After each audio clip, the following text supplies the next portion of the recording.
देवेंद्र फडणवीसांनी अनेकांना जेरीस आणले अशा शब्दांमध्ये चंद्रकांत पाटलांनी उद्धव ठाकरे आणि शरद पवारांवर नाव न घेता निशाणा साधलाय। या नेत्यांना फडणवीस आता असह्य झालेत आणि हेच नेते आता फडणवीसांबद्दल अफवा पसरवत असल्याचा आरोप चंद्रकांत पाटील यांनी केला आहे।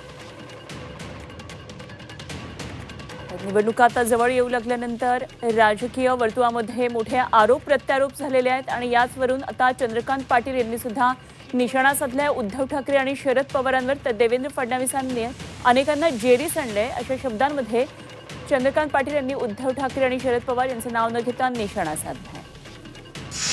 देवेंद्रजी महाराष्ट्रामध्ये अतिशय उत्तम नेतृत्वकर्ता आहेत। आज महाराष्ट्रामध्ये अनेकांना ते असह्य झालेले आहेत, त्यामुळे ते अशा प्रकारच्या अफवा पसरवत आहेत आणि पाण्यामध्ये गणपती घालून बसलेले आहेत की देवेंद्रजी त्या महाराष्ट्रातून गेले की 14 पासून त्याच्या आधी प्रदेशाध्यक्ष झाल्यापासून महाराष्ट्रामध्ये देवेंद्रजी राज्याचे नेतृत्व म्हणून पुढे आले आणि त्याने भल्या भल्यांना जेरीस आणलं।